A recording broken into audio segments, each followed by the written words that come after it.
Muchas gracias. Iniciamos, por favor.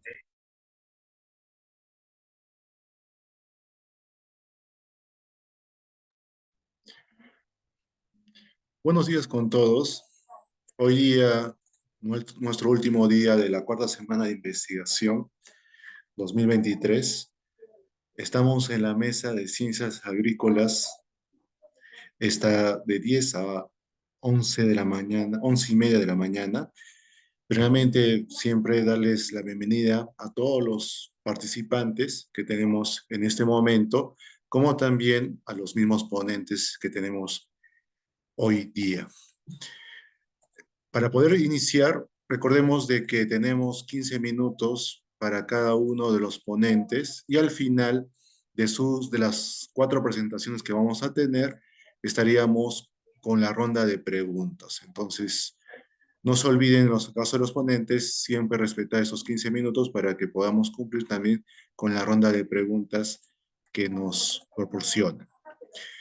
En esta oportunidad vamos a presentar al ingeniero Segundo Grimaldo Chávez Quintana. Él viene de la Universidad Nacional Toribio Rodríguez de Mendoza. Él es ingeniero agroindustrial, máster en Economía Agroalimentaria y del Medio Ambiente por la Universidad Politécnica de Valencia, España, y título propio en Innovación e Internalización de la misma universidad. Actualmente docente de la Facultad de Ingenierías y Ciencias Agrarias e investigador en el Instituto de Investigación para el Desarrollo Sustentable de Ceja de Selva, INDECES, de la Universidad Nacional de Toribio Rodríguez de Mendoza de Amazonas.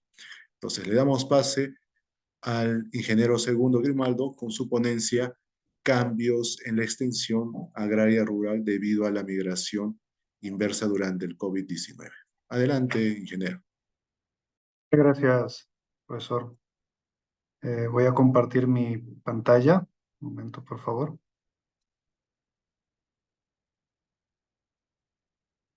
¿Se puede ver mi presentación? Sí, se puede visualizar. Ok. Buenos días, agradeciendo a la Red Peruana de Universidades, primeramente, por la organización de la cuarta semana de la investigación. Voy a iniciar con una presentación de una investigación que estamos concluyendo. Esta es una parte del proyecto en extenso, y dado el tiempo voy a centrarme en esto. El tema es cambios en la extensión agraria rural debido a la migración inversa durante la COVID-19. Yo soy Segundo Chávez, profesor de la Universidad Nacional Toribio Rodríguez de Mendoza de Amazonas. Mira, brevemente, primero, recordemos que la Agenda 2030 de las Naciones Unidas, en su segundo objetivo, declara hambre cero para el mundo al 2030. Dentro de ellos hay varios aspectos, muchos aspectos que nos preocupan a nosotros, sobre todo a los profesionales de las ciencias agrarias, como por ejemplo, tiene como meta este objetivo poner fin al hambre, poner fin a todas formas de malnutrición, duplicar la productividad, incrementar o garantizar la sostenibilidad de los sistemas de producción, mantener también la diversidad genética, entre otros. Entonces, esto se ha venido, los países del mundo han venido implementando mecanismos, políticas para lograr este objetivo. Sin embargo, en el año 2020, luego del inicio de la COVID-19, las Naciones Unidas inmediatamente emite un informe declarando su preocupación por el logro de este objetivo al 2030. Entonces, veía que la seguridad alimentaria de las poblaciones de la humanidad se veía amenazada por básicamente dos aspectos que estaba saliendo de control en el mundo. Uno de los aspectos es ya muy conocido, muy ampliamente tratado, el cambio climático, pero otro que aparecía apenas en el 2020 es la pandemia COVID-19. Entonces, en entendido, muchos investigadores, muchos documentos de trabajo reportan la preocupación, reportan algunos fenómenos que ocurrían después del inicio de la pandemia, ¿no? Uno de ellos, por ejemplo, son las restricciones gubernamentales que los países implementan para frenar la pandemia, el avance de la pandemia, y generaba problemas en los sistemas de producción, en los sistemas de abastecimiento de alimentos. Eh, pero uno de los aspectos más resaltantes en los países en desarrollo, como el nuestro, es de que había fenómenos migratorios inversos, debido a debido a estas restricciones, entonces muchas de las personas que alguna vez en el pasado cercano se trasladaron a las ciudades en búsqueda de oportunidades, estaban retornando con los medios, incluso, aquí hay un reporte, incluso se desplazaban a pie porque no había medios de transporte, estaba dadas las restricciones, ¿no? Se veían obligados a retornar al campo. Ese es uno de los aspectos que nos empieza a preocupar entonces en este estudio. Y nos preguntamos, ese retorno, esa migración inversa, ¿qué es lo que estaría ocasionando? ¿Qué ocasionó en el entorno rural? ¿Qué le pasa al entorno rural entonces en términos de seguridad alimentaria? Hay algunos supuestos basados, tomados de la literatura de ese entonces, 2020, 2021. Hay trabajos que suponían de que incrementaría la mano de obra en el espacio rural, por supuesto, muy lógico. Se diversificaría la producción porque estas personas regresan con nuevos conocimientos, nuevas técnicas, nuevos hábitos, entonces quizás a producir, a cultivar o a criar este, animales con distinta o de distinta naturaleza. Por supuesto, aumentaría la demanda local, pero este trabajo se centra en que inmediatamente se incrementaría el área destinada a la agricultura. Muchos de estos aspectos se veían en la literatura desde un enfoque un tanto negativo, pero Horton y Horton, por ejemplo, estos autores, plantean de que este fenómeno podría ser una gran oportunidad para reformular los sistemas agroalimentarios, sobre todo en el entorno rural de los países en desarrollo. Entonces, ¿qué hicimos en este estudio? Decidimos ejecutar un trabajo buscando estudiar espacios, entornos rurales, seleccionamos distritos rurales distribuidos en todo el Perú, 3 distritos por región natural, 3 en la sierra, 3 en la selva y 3 en la costa, procurando de que estos distritos predomine la ruralidad, por supuesto, y son ciertas características, además que tengan algunas características como por ejemplo el tamaño desde un distrito, un espacio o un espacio dedicado al agro muy pequeño. Por ejemplo, Atico es un distrito muy grande, pero solamente tenía 124 unidades agropecuarias, a diferencia de distritos más densos como por ejemplo Jepelacho y Moyobamba, 3.528 unidades agropecuarias. Algunos tenían comunidades campesinas y el Villarrica también incluso tenía o tiene comunidades nativas. Entonces, tratamos de diversificar nuestros puntos de estudio. Estos 9 distritos entran entonces a esto. ¿Y qué hicimos en estos 9 distritos? A estos nueve distritos procuramos, por supuesto, utilizando herramientas SIG, procuramos calcular los cambios que está sufriendo el uso del suelo, cambios del uso del suelo, en los últimos 5 años, incluyendo, por supuesto, los años de pandemia, y para tratar de predecir quizás esos cambios, esos quiebres que está teniendo el espacio, el área dedicada a la agricultura, a raíz de estos procesos migratorios. También se hizo un trabajo de campo, se seleccionaron 20 agricultores, como ustedes pueden ver, cada punto corresponde a 20 unidades agropecuarias, 20 agricultores, y se validó este trabajo en campo, se tomaron puntos de georreferencia y alguna otra información del cultivo y del uso que estaba teniendo el suelo en esos espacios. Entonces, calcular, o para determinar los cambios que tenía el uso del suelo en estos distritos rurales, se utilizaron sistemas de información geográfica, se realizó un análisis multitemporal eh, en base a imágenes satelitales, ¿no? De los tipos Landsat y Sentinel con una resolución de 30 metros.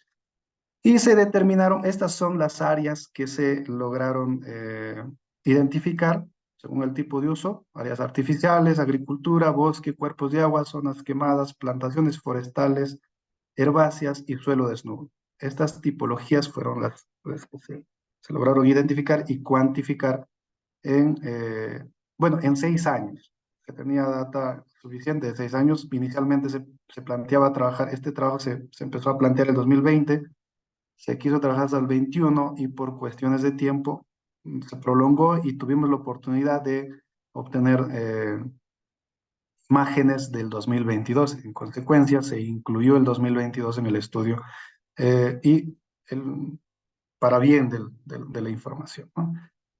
Posteriormente, se trató entendiendo matemáticamente de que al inicio o durante la pandemia hay un quiebre en los tamaños o en las extensiones dedicadas a la agricultura. Entonces se buscó, mediante modelos cuadráticos, se buscó identificar ese efecto. En algunos se encontraron efectos, en otros quizás no podríamos atribuir a la pandemia. Em, Perdón, ahora, ¿qué encontramos? Encontramos que, por ejemplo, en la región Sierra, ¿sí? La región Sierra, encontramos que la cobertura agrícola aumentó, ¿sí? A diferencia del distrito de Lucanas, un distrito ubicado en Ayacucho, ¿sí? En los 6 años hubo un incremento en Sapillica y en Loyachico, y en Lucanas una ligera disminución, ¿sí? Pero respecto de algunas, por ejemplo, en Sapillica aumenta la cobertura agrícola, pero disminuyen las áreas artificiales, las coberturas herbáceas y suelos desnudos. Es decir, más terreno se estaba dedicando a la agricultura. En Loñachico, un distrito pequeño de la región Amazonas, disminuyeron los cuerpos de agua también, ¿no? Las zonas quemadas y plantaciones forestales. Debo precisar de que se tomaron imágenes de, de época lluviosa y de época seca, de 2 veces al año, y luego se integraron, ¿no? En Lucanas aumentaron los cuerpos de agua y la cobertura herbácea, ¿no? Y disminuye un poco las áreas dedicadas al agro. En la región selva, la cobertura agrícola aumenta en Santa Rosa, en Jepelacio, distrito de San Martín, se reduce, ¿sí? Y también en Villarrica se reduce, de alguna manera. Sin embargo, los cambios luego, cuando veamos los modelos, vamos a ver exactamente, porque si vemos aquí el color, no hay una tendencia constante, ¿no? En la costa, en el distrito de Guadalupe, es una zona básicamente dedicada a la gran agroindustria, encontramos que la cobertura agrícola tuvo un ligero aumento.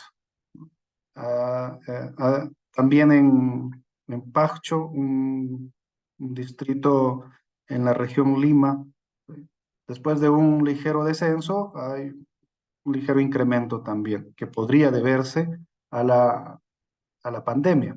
En Atico aumentaron las áreas agrícolas, aunque es un distrito decíamos, o el área dedicada a la agricultura es muy pequeñita, pero encontramos un aumento en los últimos 6 años, ¿no? Básicamente. Este es lo más resaltante o relevante del estudio. ¿Qué encontramos? Si observamos las tendencias, esto ya es con los modelos cuadráticos que buscamos, si encontramos las tendencias, aquellas tendencias lineales no podrían ser atribuidas al efecto de la pandemia.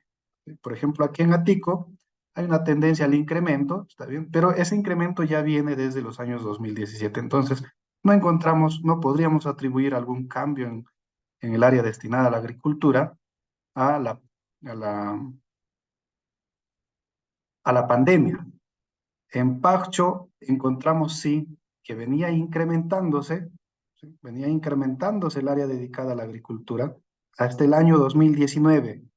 Encontramos una meseta en el año 2020 y luego un descenso al 21 y 22.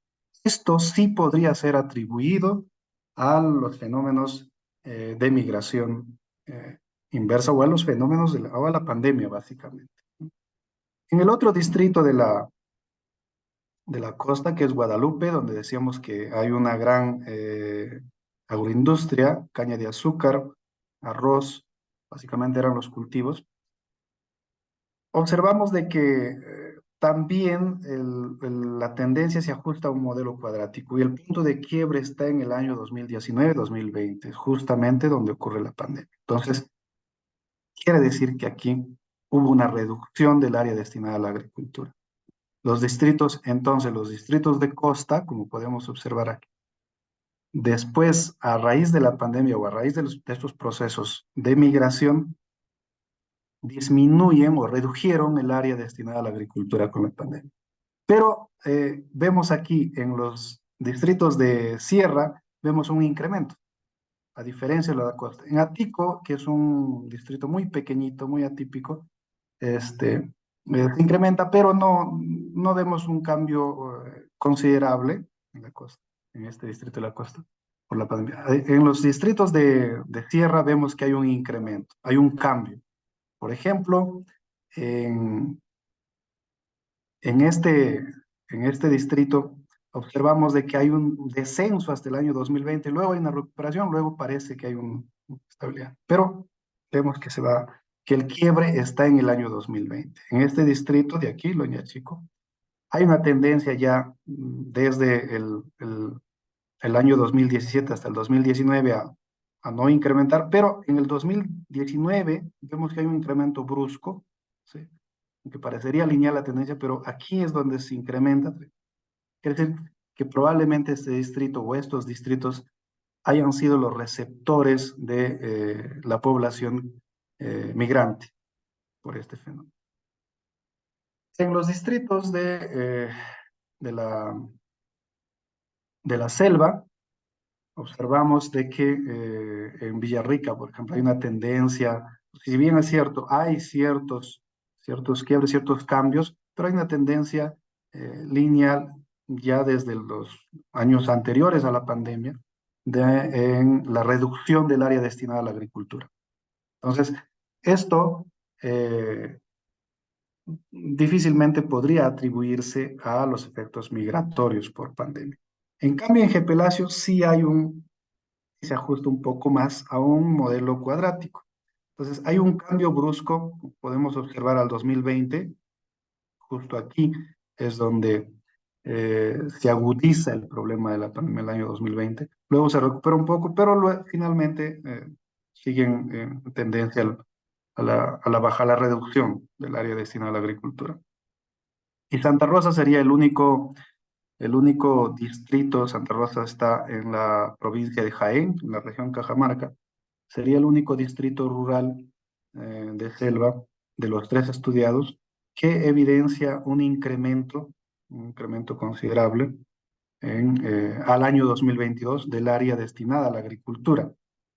Entonces vemos, conforme la literatura, conforme otros autores suponen, de que no en todos los entornos, no en todas las regiones el efecto tiene la misma magnitud y la misma orientación. Observamos de que básicamente en los distritos de la costa se reduce el área destinada a la agricultura a raíz de la pandemia. En el área de la sierra se incrementa, ¿sí? En distinta magnitud, pero se incrementa básicamente. Y en el área o en los distritos rurales de la selva encontramos algunas diferencias, ¿no? Unos fenómenos en donde hay efecto vemos algún efecto de la migración o algún efecto de la pandemia, pero de distinta manera. Por ejemplo, en Gepelacio y en Santa Rosa encontramos fenómenos, procesos totalmente opuestos. En conclusión, En conclusión, podemos afirmar que la migración inversa por la pandemia COVID-19 afectó el área dedicada a la agricultura en el espacio rural del Perú. Este efecto fue diferente según la ubicación geográfica, como dijimos, y la zona natural del distrito rural. Los lugares con grandes explotaciones agrarias sufrieron reducción, estamos hablando de la costa, dedica a la agricultura, a diferencia de otros distritos con pequeñas parcelas como Atico que no sufrió modificación, y Loña Chico que recibió este, migrantes e incrementó el área dedicada a la agricultura. Este es parte de un proyecto financiado por Prociencia, entonces nuestro agradecimiento a Prociencia, al INDECES y a la Universidad Nacional Toribio Rodríguez de Mendoza por financiar en parte este trabajo de investigación. Muchas gracias. Muchas gracias, doctor Según. En esta oportunidad, hacerles recordar de que pueden dejar sus preguntas en el chat y ya terminadas las exposiciones de los demás ponentes, podemos realizar las preguntas a los mismos ponentes. Bueno, vamos a pasar en esta oportunidad a la otra ponencia que es la doctora Lilian Vega Jara. Ella viene de la Universidad Nacional Hermilio Valdizán. Es profesora en la Escuela Profesional de Ingeniería Agronómica en la Universidad Nacional Hermilio Valdizán, en Perú. Ingeniera agrónoma, magíster en Ciencias del Suelo de la Universidad de Buenos Aires, Argentina. Es doctora en Medio Ambiente y Desarrollo Sostenible, con estancias cortas en la Universidad Autónoma de Madrid y el Instituto de Ciencias Agrarias, España. Con experiencia como docente universitario en la UBA y UNEVAL, especialista en el levantamiento de suelos para su capacidad de uso, su línea de investigación en la dinámica del C, nutrientes, en el sistema de suelo-planta y dinámica de metales pesados en el suelo-planta. Le damos pase a la doctora con la ponencia Manejo de cultivos en suelos contaminados con metales pesados. Adelante, doctora. Bien, gracias por la presentación. Un saludo cordial a todo el público presente. En esta mañana voy a compartir con ustedes algunos resultados de los trabajos de investigación que venimos haciendo a lo largo de estos últimos años. Básicamente esta vez para conversar un poco acerca del manejo de los cultivos agrícolas en suelos contaminados con metales pesados. Entonces,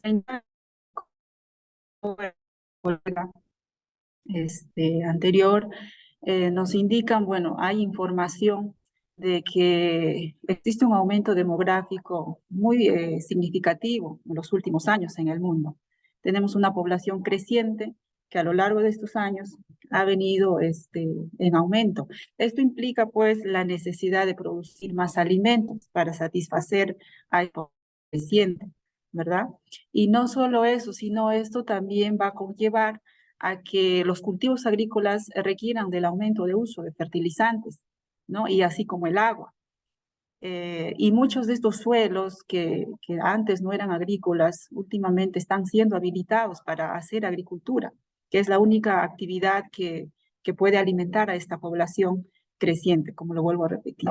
Entonces, bajo este marco, quiero indicar que algunos de estos suelos que muchas de las veces se vienen habilitando para poder hacer esta actividad agrícola, vienen ya contaminados con metales pesados. Puede ser por distintos factores, ya sean naturales o por factores antropogénicos, por malas actividades que realizan ¿no? En estos espacios, lo cual puede hacer que estos suelos contengan metales pesados, que son elementos que no los necesitan, no los requiere nuestro cuerpo ni el de las plantas para cumplir ninguna función fisiológica. Por lo tanto, lo que nos produce es daño, tanto a los vegetales como también a los seres humanos que nos podemos alimentar de estos vegetales. Entonces, estas plantas que crecen en estas condiciones de contaminación con metales pesados tienen un metabolismo alterado, ¿no? Básicamente tienen un crecimiento reducido, tienen menos biomasa, tanto aérea como radical, y acumulan grandes cantidades de estos elementos pesados en sus órganos vegetales.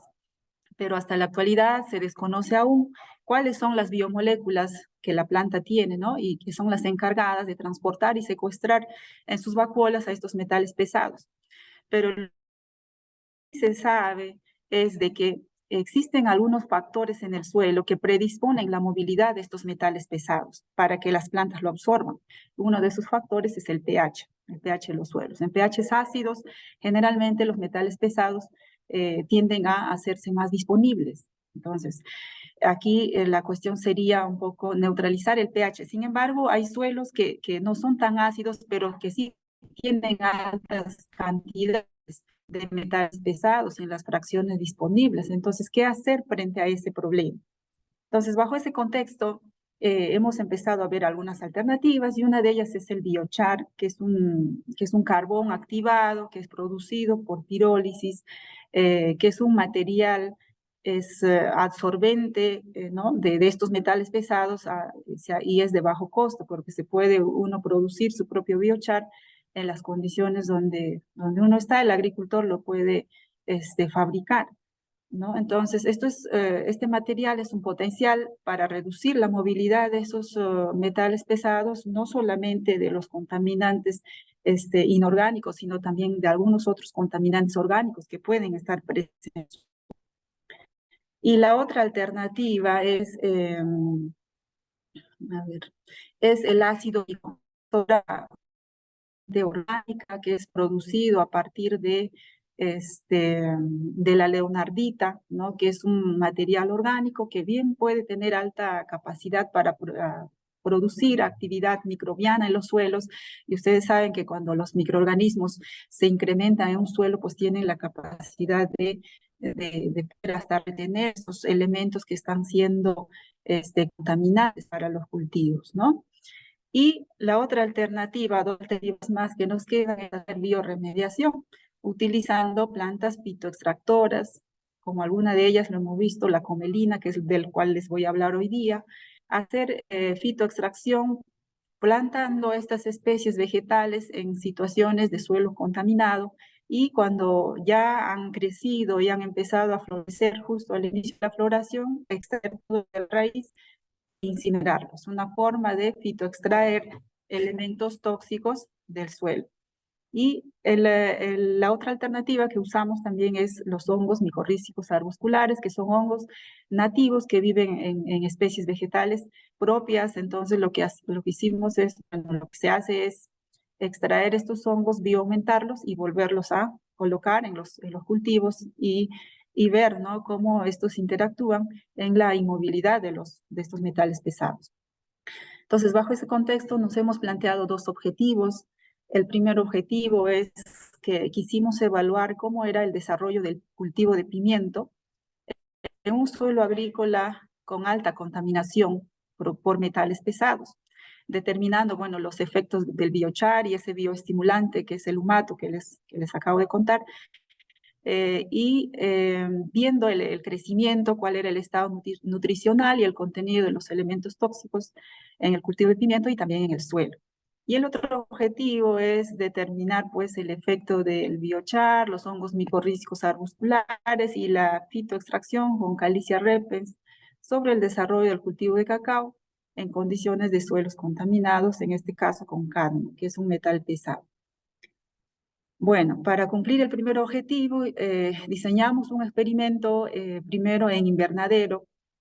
Utilizamos estas bandejas de 5 kilos de capacidad y utilizamos un suelo con alta contaminación, un suelo pobre en materia orgánica, y colocamos a las plantas de pimiento muy, muy cerquita a la rizósfera, colocamos unas sondas rizo que nos permitía extraer el agua de poro que la planta estaba constantemente absorbiendo, ¿no? Entonces, los tratamientos que hemos colocado en esta situación es un tratamiento solamente con biochar a la dosis de 5%, el otro tratamiento combinamos fertilización química más biochar, en otro tratamiento usamos solamente humato y luego combinamos con biochar a este humato y así hicimos un tratamiento con solo fertilización química y un control testigo que nos permitió verificar a ver los cambios que se iban a producir con estos tratamientos. Entonces, todas las, aquí en los símbolos que ustedes ven en los tratamientos, todo lo que lleva B es lo que contiene prácticamente biochar, como para ir reconociéndolos cuando vaya presentándoles los resultados. Estos 6 tratamientos se repitieron 4 veces en un diseño de DCA, ¿no? Fue simple. Este trabajo se realizó, el experimento se realizó en la Universidad Autónoma de Madrid, dentro del contexto de una estancia que tuve que hacer para aprender algunas cosas que necesitaba saber. Y, y duró 4 meses, no fue mucho, ¿no? Entonces, por eso utilizamos un cultivo de corto periodo de producción, que era el pimiento. Estas eran las características que tenía tanto el suelo como el biochar. El suelo tenía pues altos contenidos de cadmio, cromo, plomo, tenía muy baja materia orgánica, 1.6%, pero el pH no era tan ácido tampoco, el pH estaba dentro del neutro, ¿no? Y el biochar pues tenía todas estas características, alto contenido de materia orgánica, carbono, es obvio, ¿no? Y nada de elementos pesados, nada de metales pesados en el biochar que usamos, ¿no? Entonces, les comento ya pasando a los resultados de este experimento de invernadero. Cuando hicimos el monitoreo del crecimiento de la planta, hemos verificado una de las variables que nos indica, pues, la intensidad o el índice, ¿cómo se llama? La capacidad de las plantas por producir clorofila, ¿no? Que es el índice SPAT, que es lo que todos sabemos, que mide la intensidad verde de las hojas utilizando un medidor SPAT. Y lo que vimos aquí es de algo muy interesante. A pesar que estas plantas estaban dentro de un suelo, bajo un contexto con metales pesados, un suelo muy contaminado, muy pobre, las plantas donde aplicamos tanto fertilizante químico o lo combinamos el humato con el biochar o el fertilizante con el biochar, en situaciones donde hubo disponibilidad de nutrientes para las plantas, pues estas produjeron mayor clorofila, es decir, desarrollaron, tuvieron mayor actividad fotosintética. Y eso es lo mismo que nos indica aquí el índice PRI, que está indicando el índice de reflectancia fotoquímica, ¿no? Entonces, solamente los tratamientos donde pusimos solo biochar sin nada y el otro tratamiento control, vemos que los contenidos de clorofila fueron muy bajitos. Entonces nos preguntamos y dijimos, bueno, las plantas están creciendo aparentemente con normalidad, a pesar de estar en un contexto con suelo contaminado, y entonces vamos a verificar cuáles son los contenidos, ¿no? Dentro de la planta, si absorbió o no absorbió los metales pesados. Pero antes de eso, también evaluamos el peso de las hojas, de los tallos y de las raíces. Igualmente, aquí nos muestran los resultados de que en situaciones donde hubo presencia de nutrientes, ¿no? Ya sean de fuentes inorgánicas u orgánicas o combinadas con el biochar, siempre el peso de las hojas o de los tallos fue mayor. Solamente el control y el tratamiento solo con biochar sin nada más fueron los que tuvieron menos peso, tanto de hojas como de tallos. En cuanto a raíz, no se vio tanta diferencia, no se vio diferencia significativa. Entonces, por lo cual podemos asegurar que esta enmienda, que es muy prometedora, que es el biochar, que ya muchos lo vienen utilizando, tiene efectos limitados en la actividad de la clorofila, ya que su actividad es más bien promover o producir, ¿no? Mejoras en la calidad del suelo, mejoras en la retención del agua, ¿no? Pero en cuanto a la disponibilidad de los nutrientes, no tiene gran capacidad, ¿no? Claro, porque no contiene tanta cantidad de nutrientes como las otras fuentes que lo pusimos. Entonces, además también el biochar tiene sinergia, ¿no? Con los fertilizantes. Cuando lo combinamos con fuentes orgánicas o con la fertilización química, vimos que se incrementó la biomasa aérea.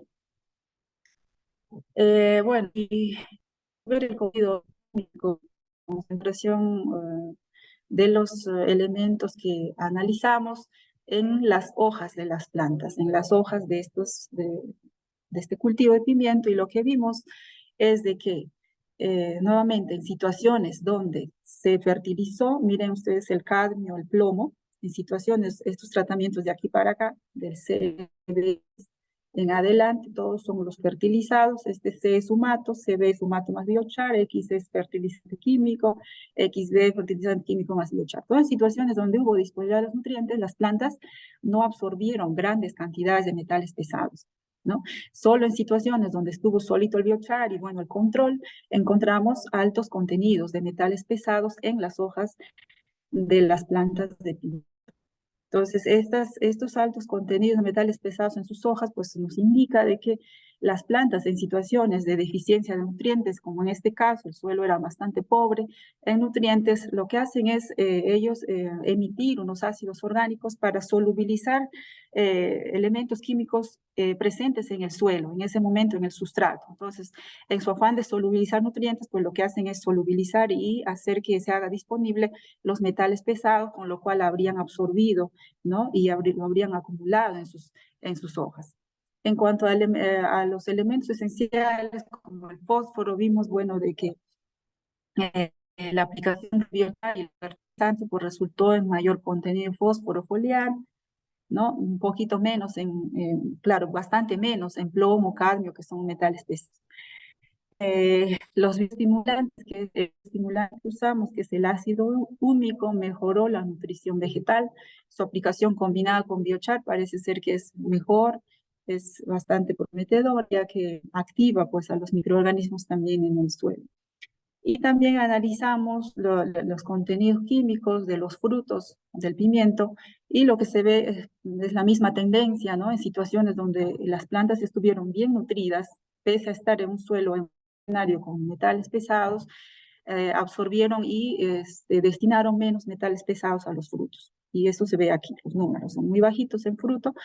Siempre el control y el tratamiento donde solo el biochar se aplicó solito, pues los contenidos de metales pesados fueron altos. Entonces, y quisimos también ver a qué fracción del suelo se iban estos metales pesados, ¿no? Para lo cual hicimos una extracción secuencial BCR. Lo que ustedes ven ahí en colores, este está indicando básicamente la fracción disponible y así sucesivamente hasta llegar al paso 4, que es lo que está indicando la fracción residual o estructural, el que es menos disponible, ¿no? Entonces, las barritas de color amarillo son los elementos que están en una fracción no disponible, en un estado residual. Entonces, cuando vimos básicamente cadmio, bueno, los metales pesados que más nos interesaba ver, lo que vemos es de que en situaciones donde se aplicó biochar combinado con humato o con el fertilizante químico, solo estas dos situaciones, la fracción disponible de cadmio, ¿no? Y también de zinc, lo que vemos es que migró o disminuyó en la fracción disponible, pero sí migraron a las fracciones menos disponibles o más residuales, ¿no? Entonces, vemos que el biochar en sinergia con otras fuentes funciona bastante bien también para inmovilizar a los metales pesados en el suelo, pero si lo aplicamos solito en una situación biochar solo, tiene pocos efectos en cuanto a inmovilizar a los elementos, a los metales pesados en el suelo. Y bueno, cuando se le aplica combinado, vemos cómo se incrementan estas barritas de color amarillo, que es lo que nos está indicando la fracción residual de ese metal pesado, en este caso el plomo. Bueno, para cumplir el objetivo número 2, hicimos otro experimento en campo. Esto ya fue a mi regreso aquí en en Huamancoto, dentro de cerca de Tingo María, colocamos estos 6 tratamientos, ¿no? Pusimos un control, quisimos ver solamente efecto de biochar con 2 dosis y agregamos aquí un tratamiento biológico que es la comelina, una planta fitoextractora que sirve para bioremediar suelos. Es una planta que crece como maleza en realidad, pero tratamos de usarlo para poder verificar su potencial fitoextractor que ya teníamos ella. Y probamos hongos micorrízicos arbusculares propios nativos del cultivo de cacao, para lo cual tuvimos que extraer rizósfera, suelo de cultivo de cacao y bioaumentar estos hongos micorrízicos arbusculares para devolverlo al suelo, ¿no? Y combinamos con melina más los HMA, que son los hongos micorrízicos arbusculares. Estos 6 tratamientos también se pusieron repetidos 3 veces en un DCA. El experimento duró tan solo 6 meses. Los resultados que ahora vamos a observar es básicamente en contenido de cadmio, tanto en el suelo como en el grano del cultivo de cacao. Y lo que se vio es de que cuando evaluamos cadmio en el grano del cultivo de cacao, vimos el control versus los tratamientos con HMA, que son los hongos micorrízicos, se redujo hasta un 30% la concentración del cadmio en el grano, ¿no? En las fracciones en el suelo, en la fracción disponible de cadmio, también vimos una reducción significativa cuando se aplicó o biochar o comelina o HMA o su combinación. Como que estas enmiendas y materiales biológicos nos sirven de alguna manera para inmovilizar al cadmio en el suelo, mientras que el cadmio total no lo sintió, no se vio nada de diferencia. Sin embargo, aquí hay que resaltar el cadmio en el grano, si bien se redujo los contenidos de este metal pesado, de lo que dice la Unión Europea, ¿no? Que para poder exportar cacao necesitamos que el límite sea 0.5 ppm. En este caso todos estuvieron por encima de 0.5, es decir, el cacao que está saliendo de este suelo está teniendo altos niveles de cadmio en el grano, lo cual pues hay que reducirlo más. Y creemos que si alargamos los experimentos, no solo en 6 meses, sino en años, estas reducciones van a ser mucho más significativas. Bueno, esta figura muestra más de lo mismo. Los tratamientos donde se aplicó HMA o comelina o combinado de estos hongos son los que menos cadmio disponible en el suelo tuvieron y menos cadmio en el grano presentaron. Entonces podemos concluir de que en un escenario con suelos contaminados, para manejar cultivos, lo que hay que hacer es utilizar estas herramientas, ¿no? Fuentes orgánicas y biológicas como los hongos, utilizar el biochar y el humato, que es un bioestimulante, además de ser fuente de nutrientes para las plantas. Esto bioestimula a que haya más actividad biológica en el suelo, lo cual pues mejora al cultivo de pimiento, pese a estar en una condición contaminada, mejora su nutrición, los protege de la acumulación de los metales pesados en sus órganos vegetales. Existe efecto sinérgico entre el biochar y el humato en cuanto a inmovilizar a estos metales pesados en las fracciones menos disponibles en el suelo, y que la bioremediación con hongos micorrízicos arbusculares y Calicia repens como tractora pues redujeron las concentraciones de cadmio en el suelo y en el fruto del cultivo de cacao también. Tengo que agradecer a la Universidad Nacional Emilio Balizán, que es donde yo laboro, por financiar parte de estos resultados que les estoy mostrando, y la universidad que también me acogió en esta salida para poder hacer estos experimentos y, bueno, traer nuevos conocimientos a Perú. Muchísimas gracias por su atención. Muchas gracias, doctora Liliana Vega, por su ponencia. A continuación, continuamos con el siguiente ponente. Recordemos que son 15 minutos y al final son las preguntas, en donde ustedes tienen la posibilidad de ponerlo dentro del chat, las preguntas de cada uno de los ponentes. Entonces, vamos a pasar con la ponencia de la doctora Edith Luz Ceballos Arias. Ella es de la Universidad Nacional Daniel Alcides Carrión. Tiene un doctorado, es doctora en Medio Ambiente y Desarrollo Sostenible, maestro en Ciencias, en Sistemas Ecológicos y Agropecuarios, estudios concluidos, maestría en Investigación y Tecnología Educativa y Desarrollo de Ciencias Políticas. Inició como docente en el año 1995. En la actualidad es docente principal de la Facultad de Ciencias Agropecuarias de la Escuela de Agronomía de Pasco en la Universidad Nacional Daniel Alcides Carrión. Dicta las asignaturas de Ecología, Agroecología, Cultivos Andinos, Investigación Agrícola, Formulación y Evaluación de Proyectos de Desarrollo Sostenible, como también de recursos fitogenéticos. Le damos paso a la doctora con su ponencia denominada Resistencia al tizón tardío en papas nativas en la región de Pasco. Adelante, doctora.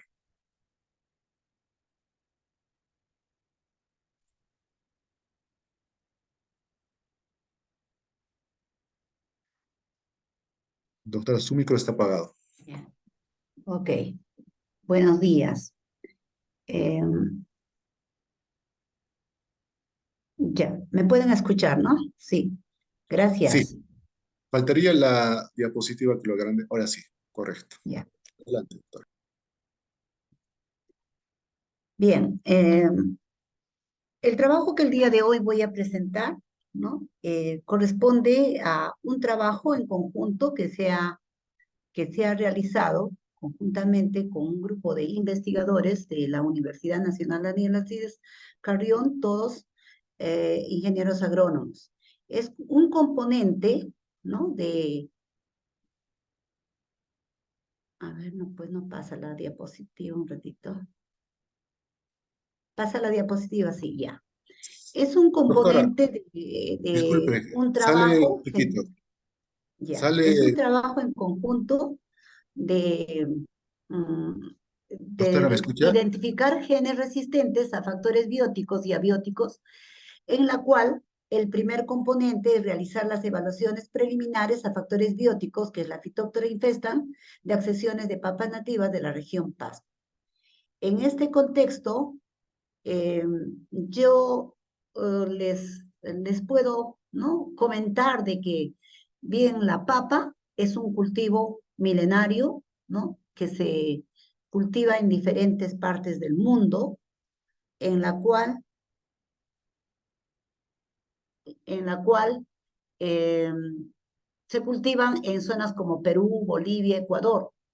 Estas variedades, ¿no?, de papa se adaptan por lo general en la parte alta de las regiones andinas, entre 3.500 a 4.200 metros sobre el nivel del mar.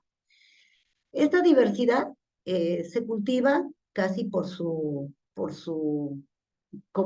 es un cultivo de subsistencia y es de gran importancia porque son parte del patrimonio cultural. Sin embargo, ¿no?, debido a las temperaturas y al cambio climático o a los periodos pluviales que se han visto afectados, tienen efecto directo en la incidencia de plagas y enfermedades y por consiguiente en el rendimiento. Bajo este contexto se ha estudiado al tizón tardío, también conocido como rancha, que es una enfermedad muy perjudicial en el mundo. Es causado por el patógeno Phytophthora infestans. Un aumento de incidencia de la severidad de este patógeno, de esta enfermedad, puede reducir hasta 1 tonelada por hectárea en el rendimiento, ¿no? Por ejemplo, como antecedente se tiene que en la comunidad campesina de Chayabamba, que está ubicada a 4.100 metros sobre el nivel del mar, en Cusco, el cambio climático ha provocado la pérdida del 90% de la diversidad de papa nativa debido justamente al tizón tardío, ¿no? Entre otras causas que tiene, entre otros lugares, por ejemplo, Pasco, su disminución ha sido 18.8%. Materiales y métodos. ¿Por qué me? Un ratito.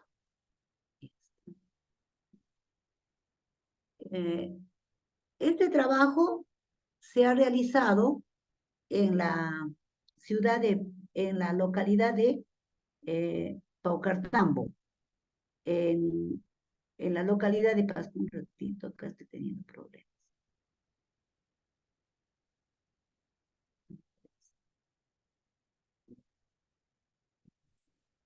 Ahora sí. Se realizó este experimento en campo en la comunidad campesina Yanay, Paucartambo, que está ubicado a una altitud de 2.745 metros sobre el nivel del mar, con una precipitación muy variable de 1.100 a 1 milímetro, la mínima, humedad relativa también variable de 60% al 4%, temperatura máxima de casi 20%, y el lugar es conocido por su alta incidencia del tizón tardío de la papa. En la fase de campo, ¿no? Es una etapa muy importante que se realiza, puesto que es la forma donde nosotros tenemos conservamos las variedades de papa nativa, ¿no? Eso está en la altura, y de ahí vamos a extraer, de ahí se ha extraído, ¿no? El material genético. Entonces, ahí es donde tenemos como parte de conservación in situ estas papas nativas. Ahí es donde se desarrollan estas papas, y bueno, como parte del trabajo de investigación, esto se ha realizado hasta en 3 etapas, ¿no? La fase de campo que les he manifestado, la otra etapa es la fase de invernadero, en donde inicialmente, ¿no? Estas 103 variedades que están en estas 3 láminas han sido sometidas, ¿no? a evaluación. Son 103 variedades. De las 358 accesiones con que contamos, en primer lugar, se ha preparado los brotes en unas bandejas con el sustrato quequila, y por 4 repeticiones, en un periodo de 30 a 40 días, se les ha tenido, ¿no? en estas bandejas, y luego las hemos trasplantado en bolsas de polietileno, las que han estado en invernadero con un periodo de 40 días, y posteriormente ya se les ha llevado a campo para instalar hasta el término de la investigación. Entonces, en este campo, en 3 repeticiones, ¿no? Con un distanciamiento similar al trabajo que se hace en campo, entre maceta y maceta, 0.90, y entre planta y planta, 0.35 metros, ¿no? Para el análisis estadístico hemos empleado el diseño de el ANOVA, completamente al azar, con 3 repeticiones, como le manifesté, y para la cual se ha apoyado con la prueba de Tukey, ¿no? Y además, para las evaluaciones se han aplicado el paquete Agricolae. Se ha realizado también la correlación entre los valores de AUDPC y el rendimiento de tubérculos para evaluar los efectos del tizón tardío en el rendimiento de papa, ¿no? Todos estos análisis se han realizado con el software RStudio, ¿no? Podemos observar la fórmula que se ha utilizado para el cálculo del AUDPC. La escala de evaluación que se ha utilizado, ¿no? Es una escala de porcentaje de severidad de daño que van desde 0, 5, 10, 15, ¿no? Según el porcentaje de área foliar afectado, hasta el 100%, donde ya se tiene que todo el follaje está completamente afectado. Las evaluaciones que se han realizado, se ha evaluado la severidad de la enfermedad como porcentaje del área foliar infectado. Es decir, estos datos han sido recolectados de cada sección y de cada repetición. La primera evaluación se ha realizado a los 7 días después de la aplicación del fungicida Evitane, cuyo fin de aplicar es de homogeneizar el control, y ya posteriormente se han hecho evaluaciones, ¿no?, cada 5 días, registrándose un total de 10 evaluaciones en todo el experimento. Bien, como resultados hemos tenido que a partir de la tercera evaluación recién ha empezado a incrementarse la enfermedad, ¿no?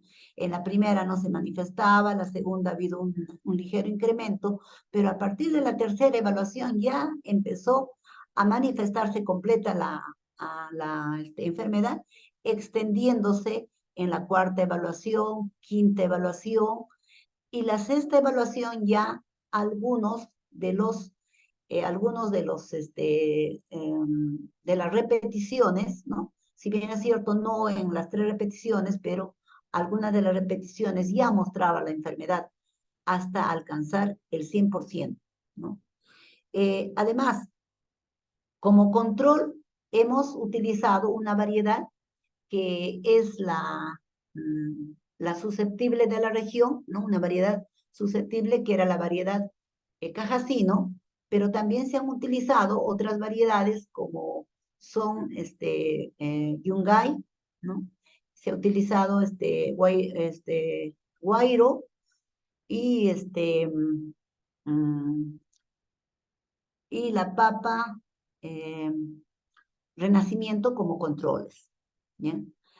En la siguiente figura se puede observar las variaciones que se ha tenido tanto de humedad relativa como del control de temperatura, alta, media y baja, ¿no? Teniéndose unos picos inclusive muy elevados, ¿no?, entre temperatura y humedad, y estos son pues ambientes propicios para el desarrollo de la enfermedad.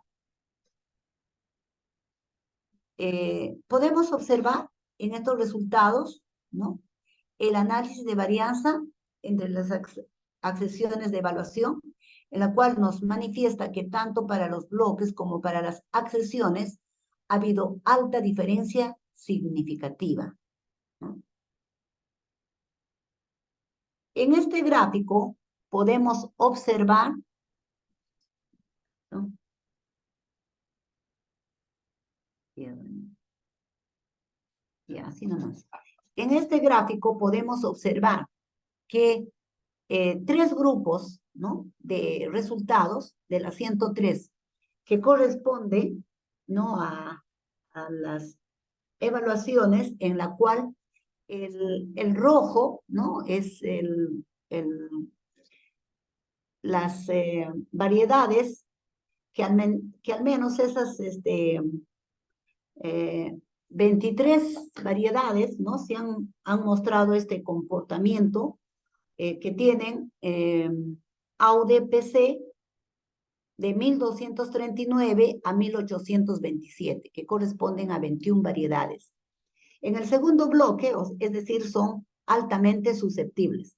En el segundo bloque, que son las amarillas, podemos localizar a alrededor de 57% de papas, ¿no?, de las 103, que tienen AUDPC de 823 a 1230, que corresponde a 57 variedades de papa.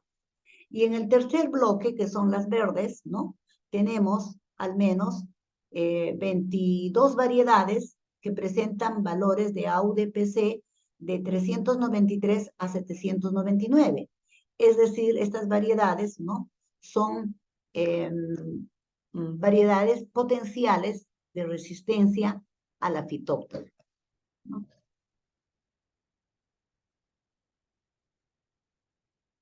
En este gráfico hemos discriminado, ¿no?, las 5 variedades más resistentes que se ha tenido de las 103 variedades, que son manzana, tumbay, cajasino, quecorami, común, ojo negro, ¿no? Y por otro lado, también tenemos a las 5 variedades más susceptibles, que son ichispuru, tampiña, puca rosa, negro callash y moqueña, ¿no? Mosqueña, perdón. Entonces, esto es el resultado de la investigación que se ha realizado y como conclusión podemos mencionar que este ensayo preliminar sugiere que al menos 23 variedades nativas de papa cultivadas por agricultores de subsistencia de la región Pasco presentan una resistencia potencial al tizón tardío que podría contribuir como recurso genético para la seguridad alimentaria. En cuanto al rendimiento preliminar de tubérculos, tenemos que el peso de menos 100 gramos han respondido 34 variedades, ¿no? Es decir, que le ha afectado la enfermedad, por lo tanto los rendimientos han sido bajos, menos 100 gramos. Entre 100 y 200 gramos, el peso han sido de 61 accesiones. Sin embargo, también hemos tenido pesos, ¿no?, de 200 y 336 gramos, que corresponde a 8 variedades, que son el garguachuito, xaxaiguarmi, el pucaclavelina, el juyuguairo, chiaquil rosado, mosqueña, morales rojo y negro callash, ¿no? Entonces, estas variedades potencialmente pueden ser utilizadas para mejoramiento genético, ya que como la academia tenemos que estar preparados para el cambio climático. Dentro de nuestras recomendaciones, ¿no?, manifestamos que es necesario, sin embargo, continuar con este tipo de estudios en otras áreas agrícolas y temporadas, para estar al tanto de lo que está sucediendo con las variedades nativas en las zonas altoandinas, que es el escenario ideal para evaluar los impactos del cambio climático, puesto que la fitóptora es un tiempo, podemos decir que estas variedades son resistentes, pero luego su comportamiento varía sustancialmente, ¿no? Como resultado, tenemos que se ha publicado un artículo científico, ¿no?, en la revista del Reino Unido, PMS, ¿no? Pero también, como les manifesté inicialmente, paralelamente a esto, ¿no?, este trabajo que les he presentado es el resultado de la resistencia al tizón tardío, pero también el grupo está investigando de cuáles son las papas, por ejemplo, resistentes al estrés hídrico, resistentes a heladas, resistentes a globoderas, de esta manera tener un componente sólido de repente es común, ¿no? Es resistente a fitóptora, pero a su vez también puede ser resistente a helada o resistente a globodera. Entonces todavía estamos en ese estudio, pero por lo pronto ya tenemos un resultado preliminar de este estudio que se ha realizado en la zona en la región Pasco, en la zona de Paucartambo, que es el sitio ideal donde en la región Pasco se cultiva la papa nativa. Muchas gracias, más bien estaré atento, ¿no?, a las preguntas que puedan surgir, ¿no?, de esta investigación. Muchas gracias. Muchas gracias, doctora Edith Luz Ceballos. Finalmente tenemos nuestra última ponencia. Tenemos la ponencia del profesor Freddy Fabián Domínguez. Él está cursando el doctorado en Ciencias Biológicas en la Universidad Nacional Mayor de San Marcos. Tiene una maestría en Biotecnología Molecular por la Universidad Nacional de Tumbes, beca Concitec, médico veterinario, es egresado de la Universidad Nacional Emilio Valdizán de Huánuco, investigador principal en el proyecto 30-2016, PINIA y BM, aplicada en biotecnología molecular en las ciencias veterinarias, en el diagnóstico molecular por PCR y LAMP, investigación en microbioma por técnicos independientes del cultivo como la metagenómica y marcadores moleculares mediante la técnica selección asistida por marcadores. Él es coordinador del Grupo de Investigación Biotecnología Molecular y Genómica Bacteriana, ¿sí?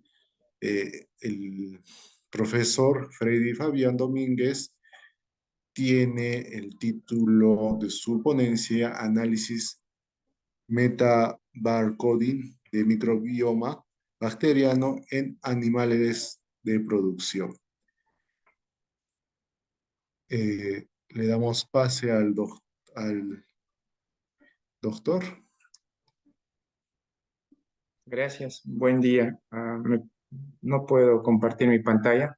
Sí, por favor, doctora Edith, si podría descompartir su pantalla para que pueda el profesor compartir. Gracias. Ahora sí. Listo. Hay que darle pantalla completa. Listo. Adelante, doctor. Sí, buen día. Muchas gracias por la invitación. En representación de la Universidad Nacional de San Martín, Tarapoto, y de la Escuela Profesional de Medicina Veterinaria. El tema que voy a compartir es análisis metabarcoding del microbioma bacteriano en animales de producción y en representación al grupo de investigación biotecnología molecular y genómica bacteriana. Estamos en la era de las ómicas, ¿no? La biotecnología moderna, que realmente nos permite no solo estudiar los genomas, también estudiar microorganismos cultivables y no cultivables o co-cultivables como la metagenómica, estudiar los ARNs mediante la transcriptómica y estudiar un conjunto de proteínas mediante la proteómica y también los lípidos.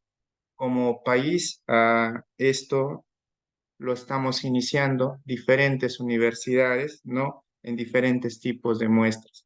Y esto nos permite a nosotros mejorar en nuestros diagnósticos, mejorar en la parte de inmunología y además también dar nuevas alternativas al plan de conservación de la biodiversidad.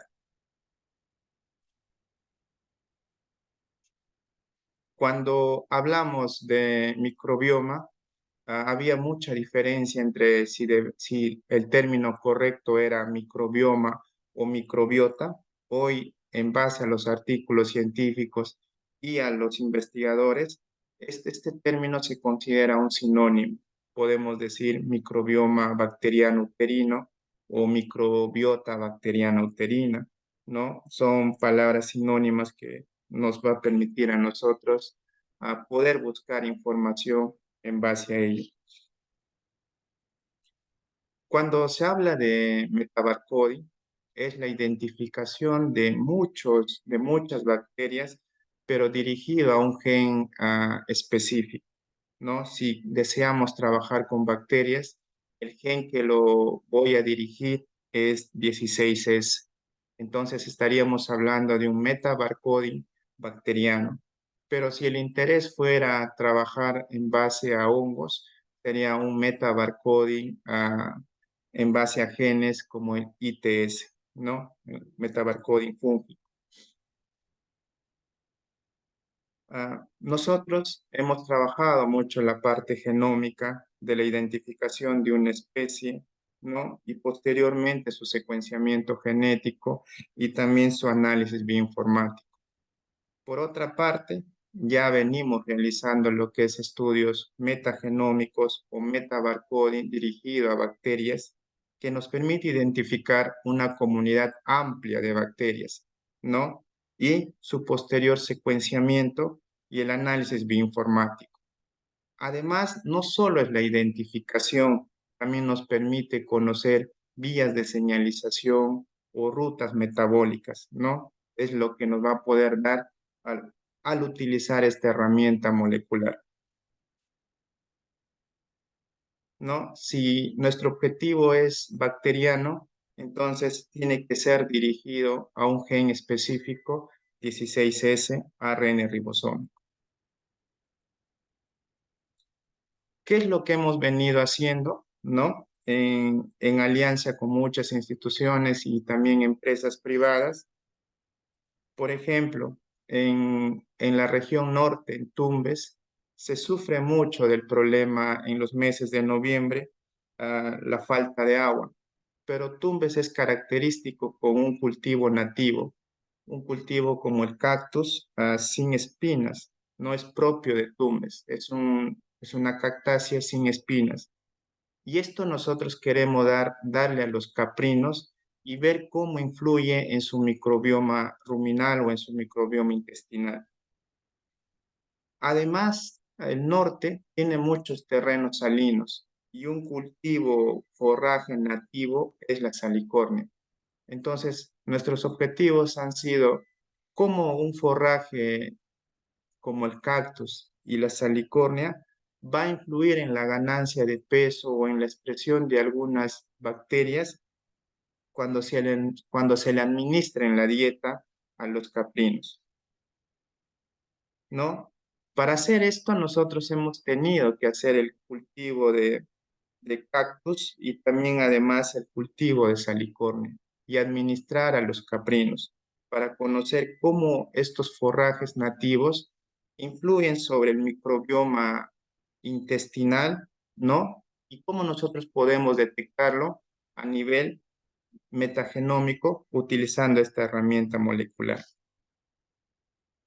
¿no? Hemos trabajado adicionando dietas, ¿no? De salicornia al 10%, al 25%, al 50%, a caprinos pequeños, y otro grupo acá, a caprinos adultos, salicornia al 10%, no, cactus al 10%, cactus al 25% y cactus al 50%.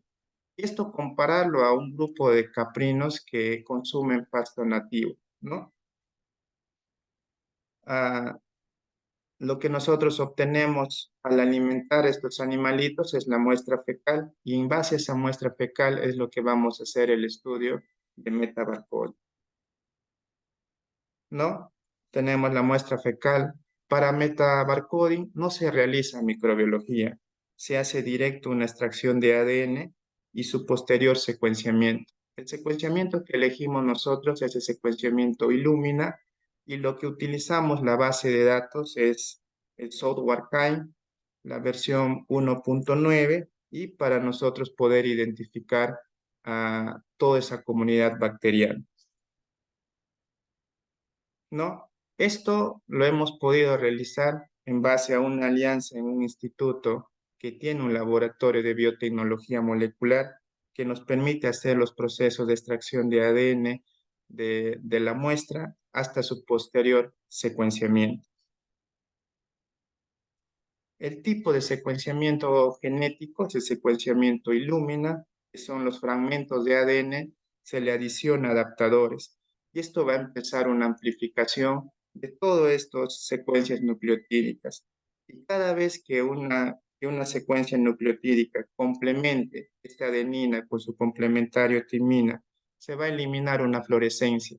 De esa forma es lo que se va a dar el secuenciamiento genético para hacer un estudio metabarcode, ¿no? El software que utilizamos es Sky.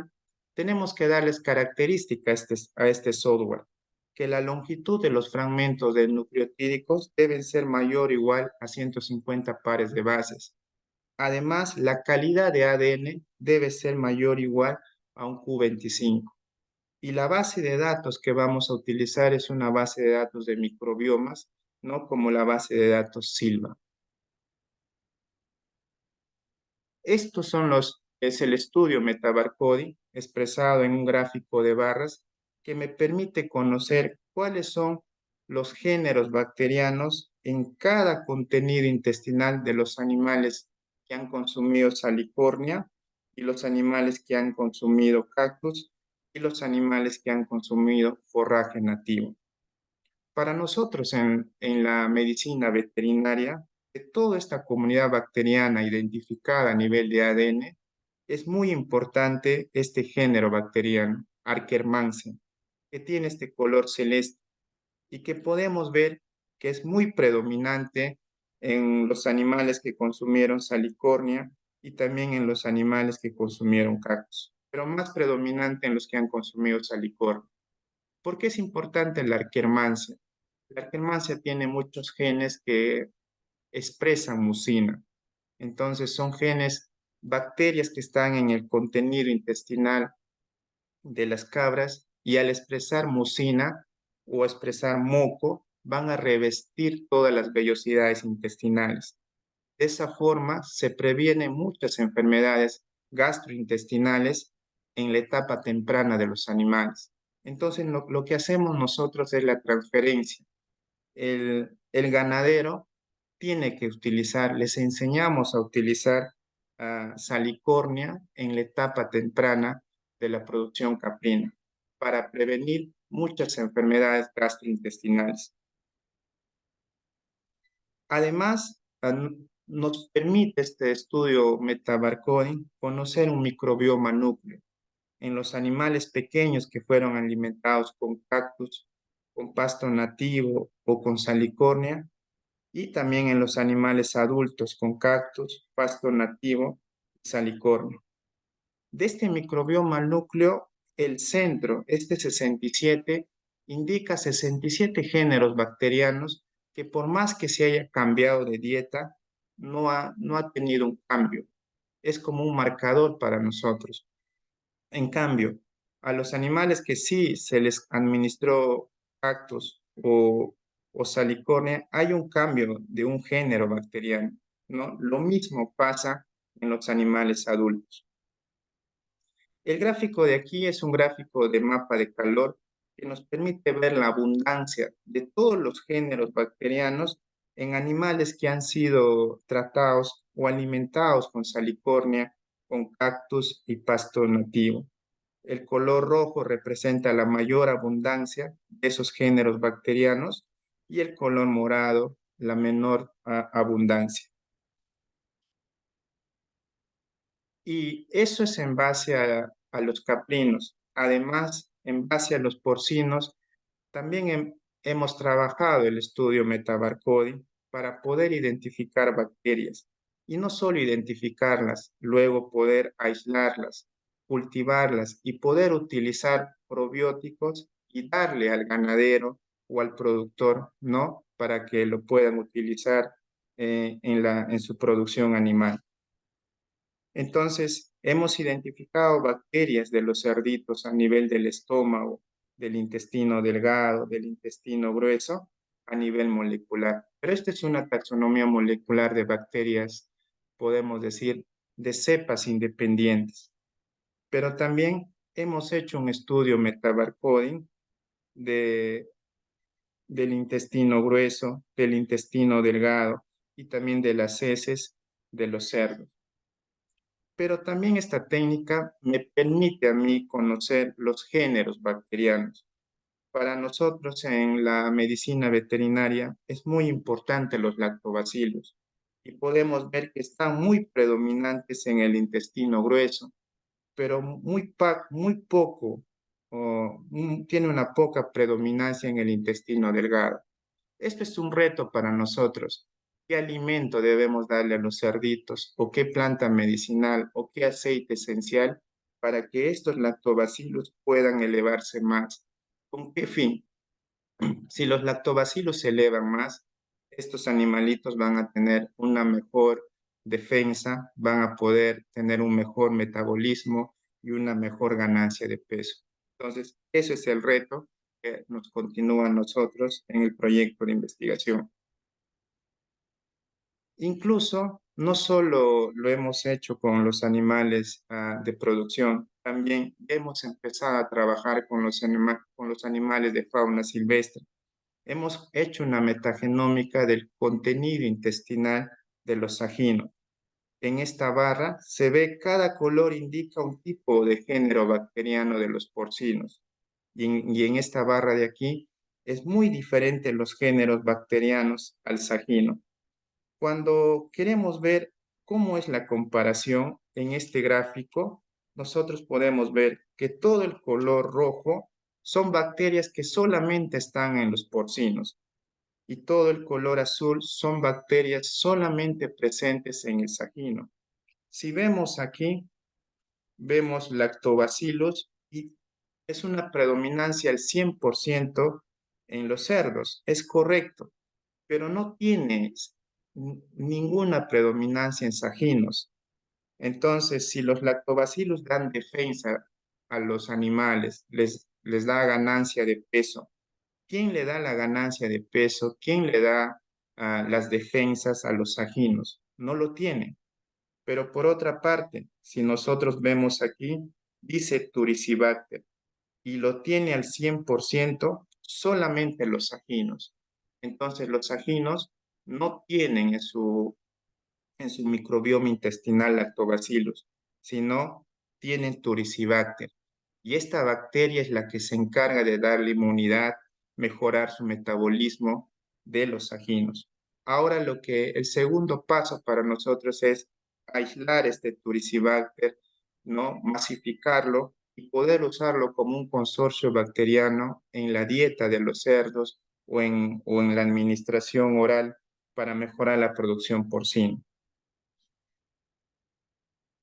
También hemos empezado a trabajar ya a nivel de microbioma con la leche, ¿no? Cuando la leche es completamente, podemos ver aquí, estos códigos S indican la leche sana, limpia, y estos códigos C indican la leche contaminada, ¿no? Y nosotros, en nuestra formación, siempre la leche con mastitis o contaminada es por Staphylococcus aureus, pero podemos ver que esta bacteria, Staphylococcus aureus, está presente también no solo en la leche contaminada con mastitis, sino también en las leches sanas, ¿no? Entonces, esto a nosotros como profesionales de la medicina veterinaria nos permite mejorar nuestro plan sanitario y el uso correcto de antibióticos que debemos usar. Es triste encontrar a Mycobacterium tuberculosis, ¿no? Es a nivel de ADN en muestras de leche, tanto contaminadas como sanas. Entonces, en nuestra profesión hay una gran responsabilidad de nosotros. Tenemos que supervisar esto para poder darle un alimento inocuo a la comunidad. También metagenómica me permite expresarlo como este árbol taxonómico, los géneros bacterianos a nivel de ADN, como filium, clase, orden, hasta poder identificarlo a nivel de especie. Esto es un microbioma núcleo de la muestra de leche, ¿no? De las leches contaminadas y las leches sanas, ¿no? Una leche limpia. Pero existe una comunidad de 103 géneros bacterianos que no se alteran por más que esté contaminado. Entonces, esto para nosotros es como un marcador que nos permite ubicarnos en qué momento la leche se contamina, ¿no? Para poder hacer el uso correcto de los antimicrobianos. Todas nuestras secuencias de ADN las estamos subiendo a esta plataforma para que otros investigadores, ¿no? Puedan utilizarlo, puedan comparar sus datos, ¿no? La investigación tiene que ser abierta. Y también ya hemos sometido nuestro artículo científico, ¿no? Como universidad, y agradecer mucho a todas las instituciones públicas, privadas, que permiten a los docentes continuar en este mundo de investigación y también a nuestros alumnos que son el soporte para que esto se pueda dar. Muchas gracias.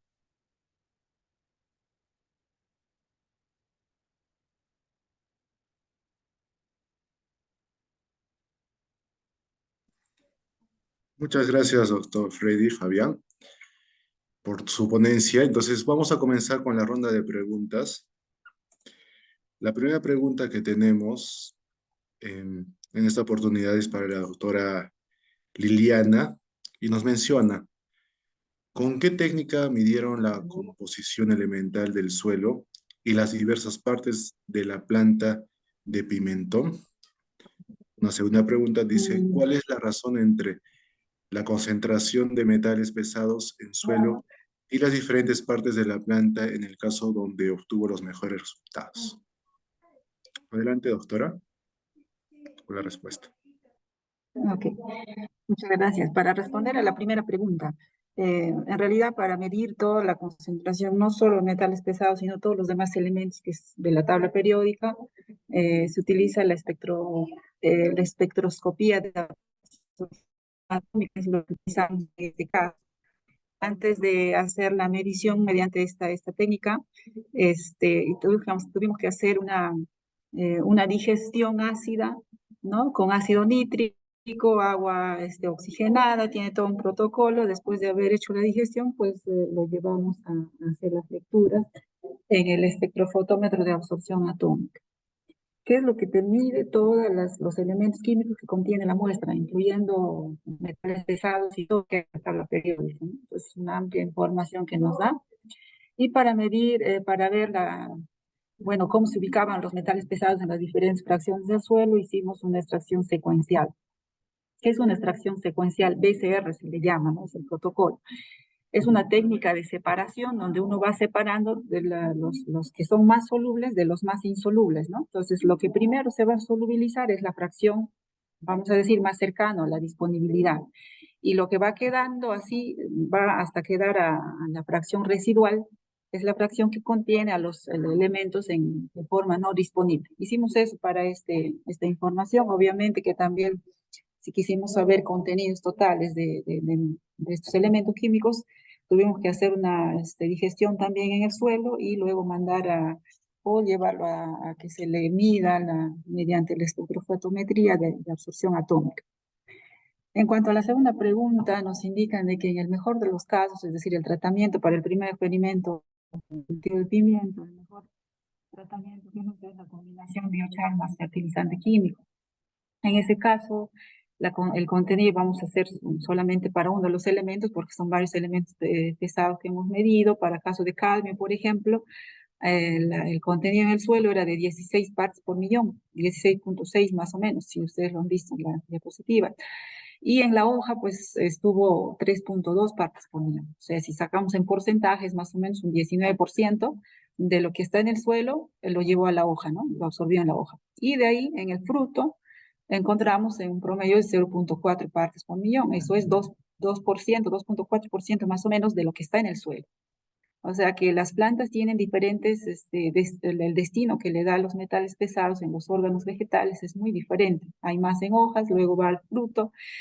En el caso del otro experimento, en el experimento desarrollado en el cultivo de cacao, ya en campo, observamos algo muy diferente. Si ustedes no sé, lo han visto en la diapositiva, que el contenido de cadmio en granos era más que el cadmio disponible que está en el suelo. Entonces, esto es porque las plantas, como tienen, no son anuales, son plantas perennes, van bioacumulando, ¿no? Entonces, es obvio que en las hojas, en los granos, inclusive vamos a encontrar más cantidad que en el suelo. Y eso es lo que se vio en este caso.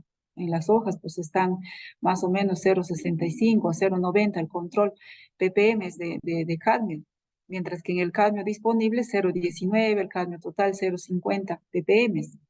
Entonces es bastante la diferencia, ¿no? Porque los cultivos de cacao lo van bioacumulando con los años, ¿no? Con el pasar de los años.